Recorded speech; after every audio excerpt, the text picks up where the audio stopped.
Hello Eurovision enthusiasts, and welcome aboard the Eurovision 2025 Countdown, your monthly ticket to the heart of all things Eurovision.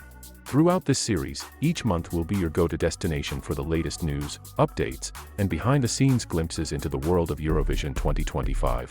From host city announcements and participating countries to artist reveals, song selection, rumors and everything in between, consider us your one-stop shop for all things Eurovision. So, dear Eurovision fans, fasten your seatbelts, because the countdown to Eurovision 2025 officially begins now. Get ready for an exciting ride filled with music, drama, and much more.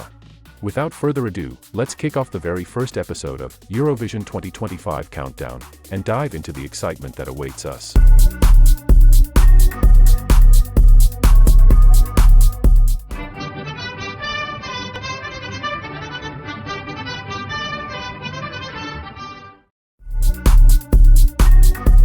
69th edition of Eurovision Song Contest in 2025 will be held in Switzerland in May, after Nemo took the trophy in Malmo last month. The dates have not been announced or confirmed yet, but these are the most likely: 13th of May, 15th of May and 17th of May. We can conclude that next year's edition will also have two semi-finals and a grand final. Switzerland won 3 times in Eurovision Song Contest. In 1956 in very first edition of Eurovision, in 1988 and of course in 2024. After their first victory, the contest was held in Frankfurt, Germany, because Switzerland, more precisely, Lugano, was the host city of first edition of Eurovision Song Contest, and then there was no strict rule that the country that wins the competition should be the host in the following year. Next time Switzerland hosted Eurovision was in 1989. The host city was Lausanne, on behalf of Celine Dion's victory the year before in Dublin. But which Swiss city will be the host next year? Already a week before Switzerland's victory, the Swiss Broadcasting Corporation, SRG-SSR, and a 12-member task force started working on a possible Swiss Eurovision Song Contest 2025. 2 days after Nemo's victory, the task force began the planning of Eurovision 2025. In the last week of May, the host city bid book was ready and sent to the cities interested in hosting Eurovision 2025. The host city bid book is a comprehensive catalog of requirements for hosting Eurovision, like a suitable arena, airport connection, capacity of hotel rooms and, probably most important, financing.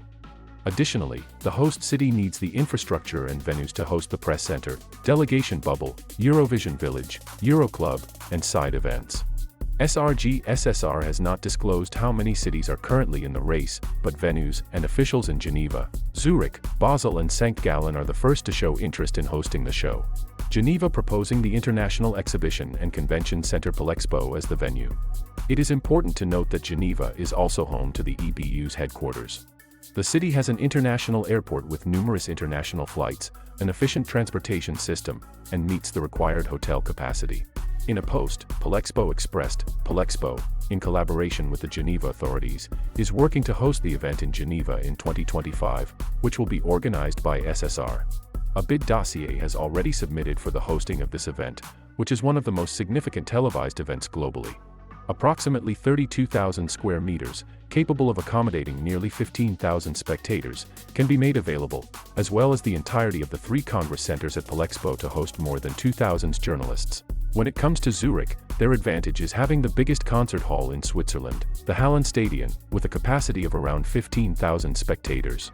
The Zurich World Trade Center is very close, providing a perfect place for additional events and press activities. It's also extremely close to Zurich Airport and the base of Swiss broadcaster SRF, making the Hallenstadion a perfect venue that is both accessible for Eurovision fans and suitable for the press center and all other side events. The city also meets the required hotel capacity. Balls Hosley, the chairman of the Hallenstadion, spoke about the unprecedented nature of the situation, asking for understanding from those who already had events scheduled, as Eurovision now takes priority. If we win the contract, we hope that the concert organizers, and the companies that would like to hold their meetings with us will understand. We would of course support them in finding an alternative, preferably with us on another date or possibly in another hall. If a singer falls ill, an event is sometimes cancelled the day before the concert. Now for once, it's us who are asking for a little flexibility. Basel is another city interested in hosting the competition.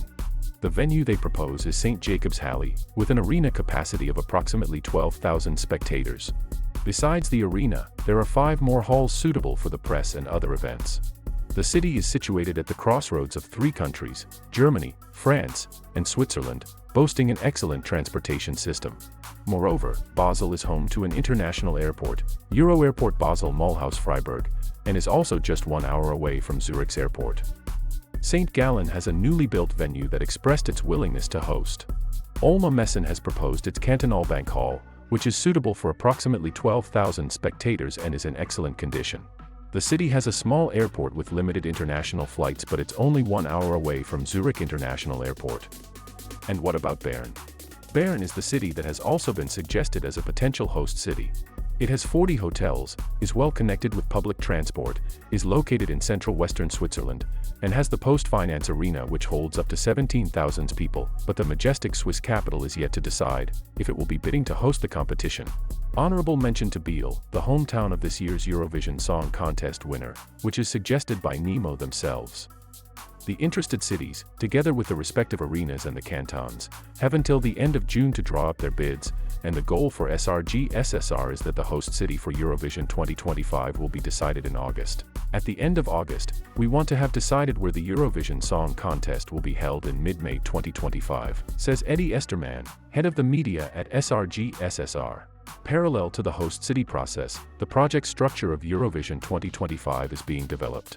It needs personnel for production, technique, security, finance, communication, marketing, sponsorship, and legal issues. In total, there will be hundreds of people involved, says Esterman.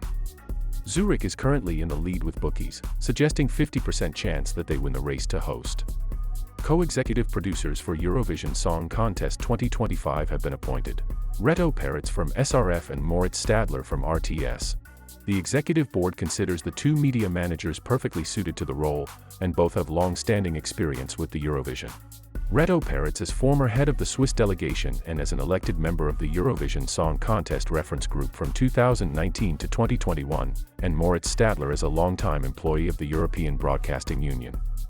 I am honored to serve as the executive producer for the Eurovision Song Contest 2025 alongside Moritz Stadler, Reto wrote on Instagram. This event marks the contest's return to its birthplace, where it all began in 1956. In these turbulent times, it offers a unique opportunity to reflect on the values and fundamental reasons behind the Eurovision Song Contest right at its origin. So far, 14 countries have expressed their interest for participation in the contest, which is subject to change: Austria, Belgium, Croatia, Denmark, Finland, Germany, Israel, Luxembourg, Malta, Portugal, Serbia, Spain, Sweden, and Switzerland. EBU member broadcasters, on behalf of their countries, have until mid-October 2024 to formally submit their applications to take part in Eurovision 2025. With a public statement on its official website, the Dutch public broadcaster tries to provide answers about everything that happened in Malmö, but also its intentions regarding its participation in the next edition of the contest. Avrotros will wait to see the institutional changes that EBU will make, wanting artists and music to be at the center of the competition again. At the moment, Avrotros states that its participation in 2025 in Switzerland is under consideration. RTK, the public broadcaster of Kosovo, set to apply for Eurovision 2025 after securing support from many countries. For them to participate in Eurovision, it must first become a member of the European Broadcasting Union.